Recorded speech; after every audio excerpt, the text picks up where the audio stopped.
of course, I can speak quite openly of who has been doing the studies on this little being now, so people understand, thanks to the generosity of people who have funded this film, Sirius, which is, of course, all of you listening. We were able to go to this institute in Barcelona, Spain, that a man had acquired this little mummified or very desiccated, dried out body from Chile, and this body was found in 2003 in Chile, and my understanding is that the man that has it now acquired it in 2004 thereabouts, and it was found in a remote, kind of a ghost town, abandoned village in the northern Chilean desert known as the Atacama Desert.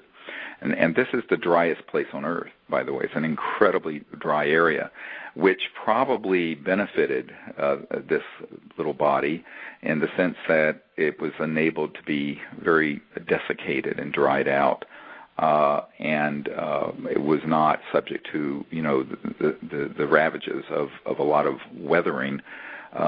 Now, it also means that it probably underwent a great deal of heat and cooling, because that's how deserts are.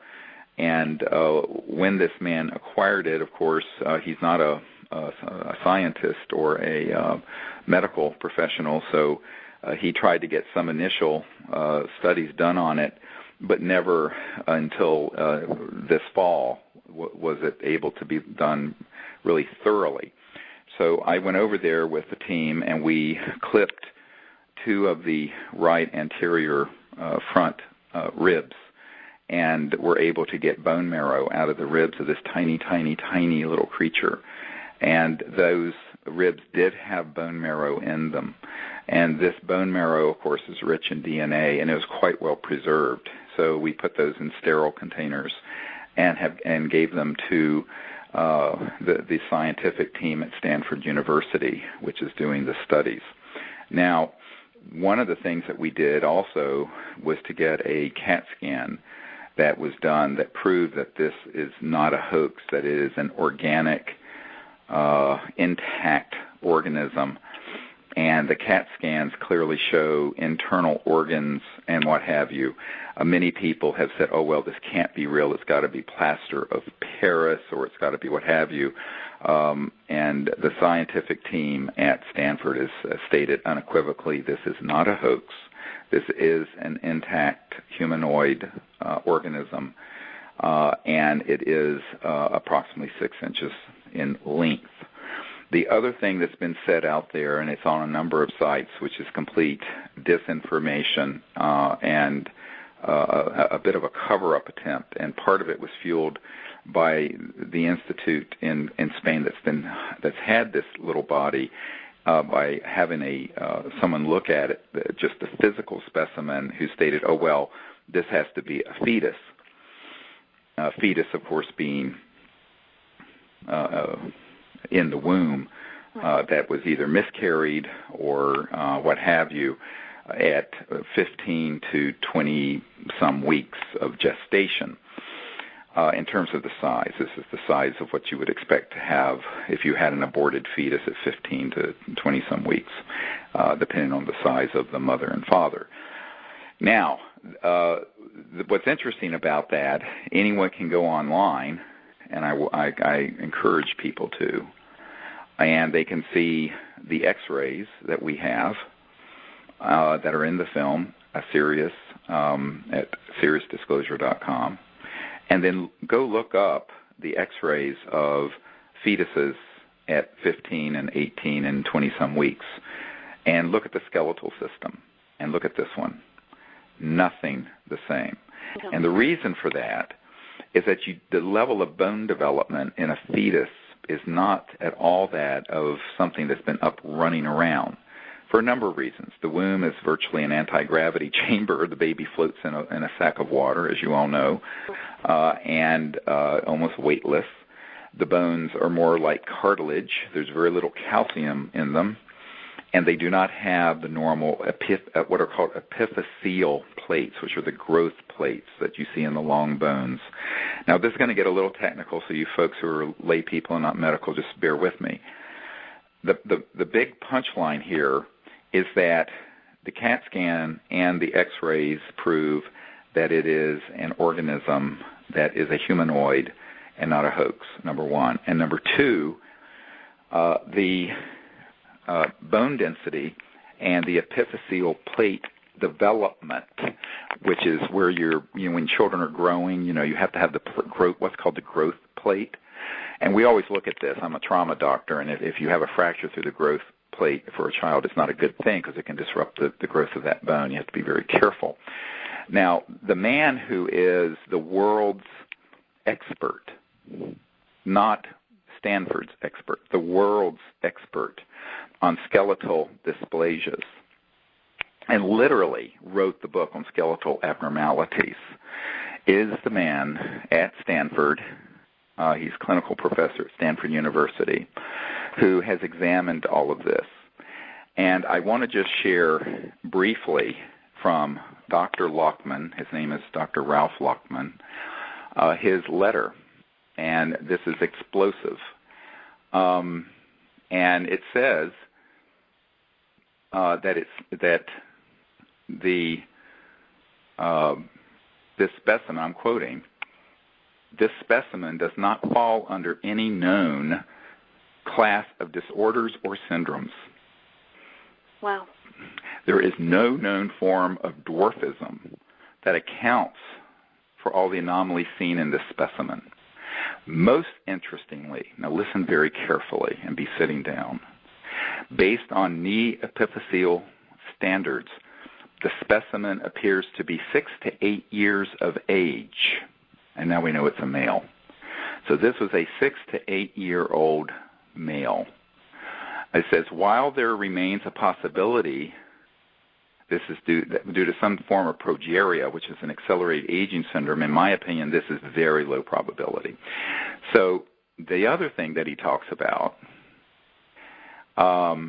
is that the abnormalities appear to be, one, the size of the specimen, which is not in accordance with an apparent age of 6 to 8 years, and two, what's called mid-face hypoplasia and underdevelopment of the jaw. And the jaw is very different from a human. And this is, I think, in conversations with this professor, he was most astonished by, and I'm quoting here, and that the specimen has only 10 ribs. Humans normally have 12 and rarely 11. So there is attached to this report, signed by Dr. Ralph Lockman of Stanford, and I have the original with each page of the technical report, which is, I won't share because it's very, very medical and it's all words that nobody would understand what it means. But the fact that the bone age is 6 to 8 years is very significant. Now, Dr. Manchon, M-A-N-C-H-O-N, of the Manchon Clinic, which is a large radiological center in Barcelona, Spain, where they did the X-rays and the CAT scan. When we put the X-rays up, the very first thing that she said, and this is the chief radiologist, was that this is no fetus, that this had been up and around for some years because of the amount, and she looked at the epiphyseal plates as well as the bone density. So when you read on some of these other sites that this is a fetus, the answer to that is not only no, but hell no. And the world's expert on skeletal abnormalities at Stanford University has stated so. So that you can hang your hat on. Now, therefore, a priori and forever, the question becomes, what is it? Now, at this point, we can say, we don't know. Now I'm going to get into something in the deep end of the pond here very quickly. The rib clippings that we took on this tiny little few-ounce, 6-inch 6-year-old, which was a very delicate surgical procedure so that we didn't completely destroy the specimen. It was, we were sweating bullets, I have to tell you, medically. I mean, I've done plenty of medical procedures and spinal taps and cracked open chest and chest tubes and everything else, but this is, let me tell you, I mean, this thing is so tiny and so fragile but the genetic material was extremely high quality. And the man who did the work on that is Dr. Gary Nolan. Now, he's a PhD professor. He is the Harris Chair of biology at Stanford University. He did his postdoc at MIT. He has invented many of the state-of-the-art genetic processing technologies that have been developed in, Silicon Valley and at Stanford. And he did his graduate work and his PhD also at Stanford. But he is a full professor now at Stanford and has a very large lab. So Dr. Nolan has done the genetic work, and the genetic findings are really confusing. So in lay terms, what we know as of right now is that there is, now first before I go into this, so the public gets a picture, Neanderthals and humans have 99.5% identical DNA. A lot of people don't know that. A chimpanzee and a human is around 96, 97% identical. A mouse and a human is around 70+% identical genes. So when they ran the genetic on this, of course, they were using very high-tech computerized systems to compare the genes of this humanoid to humans. Now, what's interesting, and I can tell you from some emails I have from Dr. Nolan, the first thing he said is the strangest thing he's ever seen, and then the second thing he said is the damnedest thing he's ever seen, is that it has DNA, it's male, has Y chromosome, it has a B2A marker, which is a marker for that part of Chile that you would expect to find in the mitochondria of females. Now, this is really interesting with what you were saying about the female tradition in Native American culture. And as everyone knows, I don't know if people know this, that this is not a myth, it's a scientific fact, that in the mitochondrial DNA, every person, every woman in the world can be tracked down to an original Eve, an original female. That is true in the mitochondrial DNA. You can go look it up. Don't take my word for it.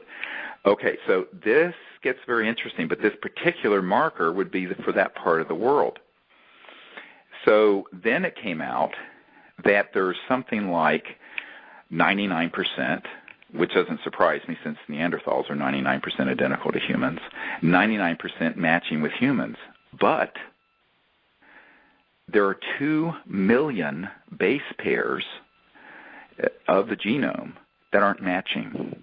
Now, this is a very high number. And so that comes to around 10% right now that aren't matching. So if you took humans, it'd be, or is it 99% plus 10? Now, someone said, well, that can be junk DNA. It is not all junk DNA. And the question becomes, what is that?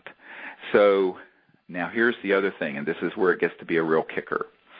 If you drill down into the known dwarfisms, because obviously if this is, whether it's a year old or 6 years old, you can already, it's clearly not a fetus, and it's only 6 inches large. It would, if you said it was just purely human, it would have to have some kind of genetic mutation that controls for skeletal abnormalities. Right. And to this moment, as of the date that I'm doing this interview, they've looked at all those genes. Those mutations aren't there. Wow. So what is this thing? Now, here's where it gets even more interesting. If you were to take this and just take a step back, the question becomes, is the material that's showing up as human in this creature, did that come from us, or did our genetics come from them? I was just thinking that. All right. This gets into the chicken or egg debate that's going to put any mainstream theologian listening to this interview on tilt, to which I apologize in advance.